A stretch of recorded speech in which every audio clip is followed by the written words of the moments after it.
মুহররমের আশুরা কেন্দ্রিক কুসংস্কার আছে, কিছু আছে না আমাদের দেশে, বিদআত কিছু আছে, কিছু গরিহিত কাজ আছে। আল্লাহ পাক কোরআন কারীমে ওই 12টা মাসের কথা বলে পরেই বলেছেন, ফালা তাযলিমু ফীহিন্না আনফুসাকুম, তোমরা এই দিনগুলোতে নিজেদের উপর নিজে জুলুম করো না, অন্যায় করো না, অবিচার করো না। এখন কি আমাদের দেশে এই দিনগুলোতে অনেক পাপের কাজ আছে, অনেক অনেক বিদআত আছে।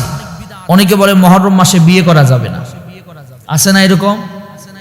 এরকম কুসংস্কার আছে না? আছে। আবার মুহররম মাসকে কেন্দ্র করে বিশেষ কিছু পাওয়া যায় এরকম চিন্তা করে, বিশেষ কিছু ইবাদত নামাজ পড়ে অনেকে।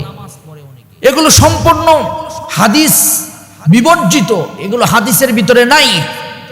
মুহররমকে কেন্দ্র করে অনেকে বিশেষ জিকির করে, এমনি জিকির করার কথা কোরআন হাদিসে আছে, কিন্তু মুহররমকে কেন্দ্র করে জিকির করবেন এটা কিন্তু কোরআন হাদিস বিবর্জিত।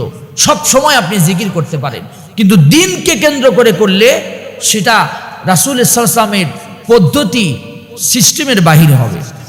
বিশেষ আয়োজন করে, বিশেষ আয়োজন করে। মুহররমের বিশেষ আয়োজন কিছু নাই, হতে পারে দোয়ার জন্য আমরা একত্রিত হয়ে কয়েকজন দোয়া করতে পারি, এরকম হতে পারে।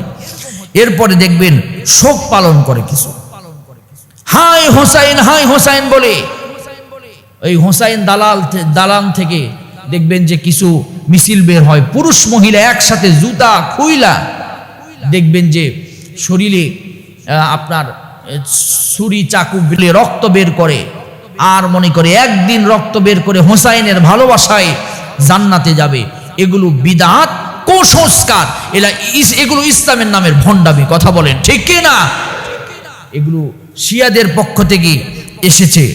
তারা সেদিন বিশেষভাবে আলী রাদিয়াল্লাহু তাআলা আনহুকে স্মরণ করে, মনে করে মাওলা আলী রাসূলের বড়। নাউজুবিল্লাহ বললেন না, বলছে ভুল কইরা জিবরাইল মুহাম্মদ সাল্লাল্লাহু আলাইহি ওয়াসাল্লামের কাছে ওহী নিয়ে গেছে, ওহী পাওয়ার কথা মাওলায়ে আলী। নাউজুবিল্লাহি মিন যালিক।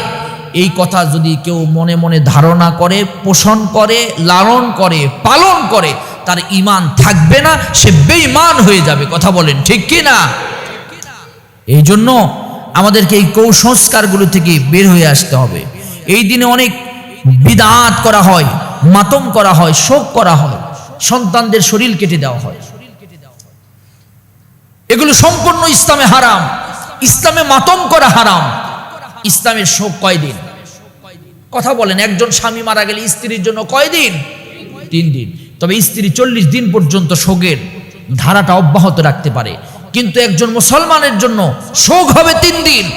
3 দিনের উপরে কোন শোক, আবার এই 3 দিনের ভিতরে চিল্লায়া পাল্লায়া এরকম কোনো করা হারাম। রাসূল করিম সাল্লাল্লাহু আলাইহি ওয়াসাল্লাম যতদিন তার বিরহ বেদনায় আত্মীয় স্বজন সন্তান মারা গিয়েছেন, যতদিন কেঁদেছেন, আল্লাহর নবীর চোখে শুধু পানি, অন্তরের ভিতরে মায়া বের হয়েছে, কিন্তু কোনোদিন মুখ দিয়ে শব্দ করেননি, চাপড়ায়নি, বাড়াননি, এরকম করে বিভিন্ন কিছু করেননি। রাসূল সাল্লাল্লাহু আলাইহি ওয়াসাল্লাম ধৈর্য ধারণ করে আল্লাহ পাকের কাছে বলেছেন, ইন্না লিল্লাহি ওয়া ইন্না ইলাইহি রাজিউন। কিন্তু যারা এগুলো করে, এগুলো সম্পূর্ণ হারাম।